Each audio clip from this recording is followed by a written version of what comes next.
tardes o noches, querida audiencia. Estamos agradecidos de que nos acompañen en un episodio más de Psicocasos. El día de hoy, como pudieron ver, hablaremos sobre un caso muy interesante, el caso Monstruo.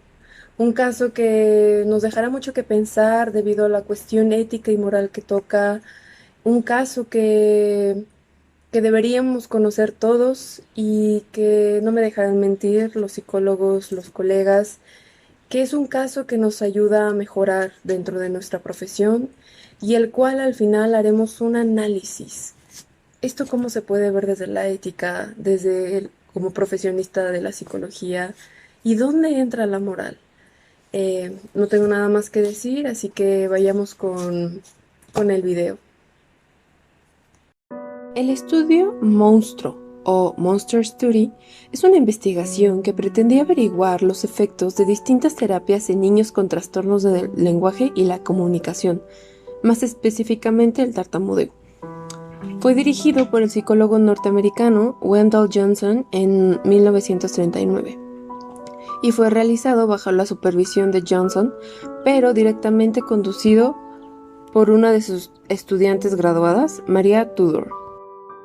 La investigación se desarrolló en la Universidad de Iowa y participaron 22 niños huérfanos del orfanato de veteranos también de Iowa.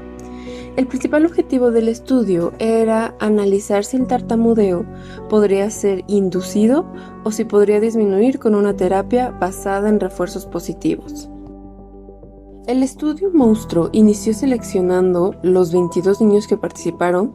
De esos 22 niños seleccionados había 10 que tenían un tartamudeo previamente detectado por sus maestros y cuidadoras, y los otros 12 que participaron no tenían ningún trastorno del lenguaje o la comunicación, y fueron elegidos al azar también dentro del orfanato. 6 de estos 12 niños fueron asignados también a un grupo de control y los otros 6 a un grupo experimental.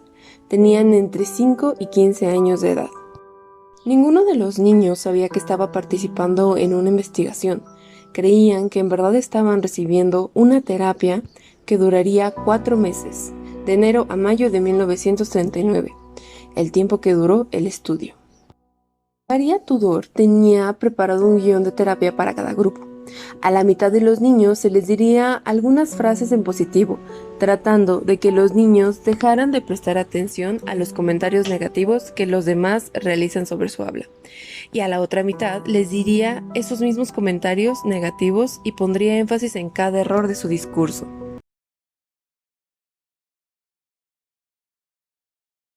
Y ustedes se preguntarán, ¿qué pasó con estos niños? ¿Qué pasó con esta investigación? Bueno, pues las consecuencias fueron atroces, debido a que aquellos niños que estuvieron en el grupo que fue tratado con refuerzos negativos, se empezaron a observar que tenían ansiedad, que tenían miedo al hablar, que buscaban corregir de manera obsesiva sus discursos porque sentían que siempre estaban hablando mal. Eh, en la cuestión académica decayeron muchísimo sus calificaciones, se empezaron a retraer, su personalidad cambió totalmente y aquellos niños que ya tenían un trastorno lo mantuvieron durante toda la vida. Esto fue atroz e incluso los colegas de Johnson lo calificaron como inadmisible y fueron quienes lo apodaron la investigación monstruo, ya que cómo se llegaron a usar a niños huérfanos para comprobar una hipótesis que llevó a daños de por vida, a daños en la personalidad, a daños emocionales, simplemente atroz, inadmisible como dicen sus colegas. Y bueno, Maria Tudor fue quien mencionó que ella al final no estuvo de acuerdo. Y sin embargo, a pesar de este estudio que hizo este personaje, no fue castigado, no se le fue retirada la cédula, simplemente se ocultó esta investigación durante un tiempo y hasta ya después se surgió de nuevo y sin embargo no hubo ningún castigo ni ninguna consecuencia.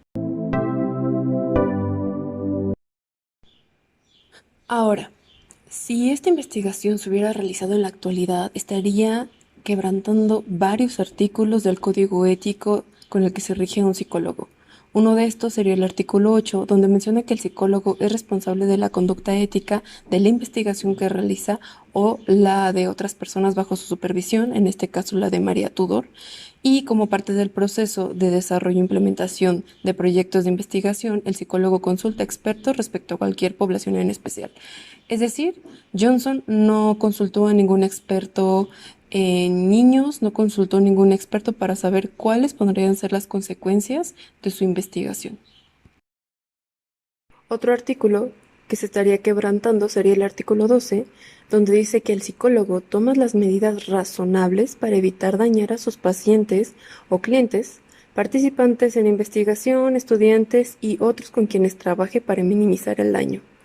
Esto, por obvias razones, no fue tomado en cuenta debido a que hubo daños irreparables a corto, mediano y largo plazo.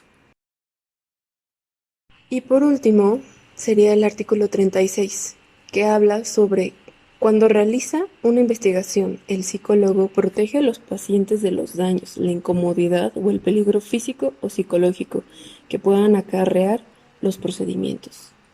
En este caso, ni siquiera hubo un consentimiento informado, ni siquiera se les explicó qué estaba pasando y a pesar de que tiempo después Johnson fue a pedir disculpas, las disculpas no reparan un daño a largo plazo, no reparan el daño psicológico ni emocional que le causaron a estos niños. Y para finalizar, les recordamos que en caso de que esta investigación no hubiera sucedido aquí en México, lo que se debe de hacer es acusarlo o avisarle a la Federación Nacional de Colegios, Sociedades y Asociaciones de Psicólogos de México y ellos decidirán cuál será la sanción que se le deberá de poner, ya sea un apercibimiento, una amonestación escrita, una suspensión temporal o definitiva de sus derechos como psicólogo o se le denunciará a instancias externas. Bueno, muchas gracias por acompañarnos en un capítulo más de Psicocasos y los vemos la próxima semana.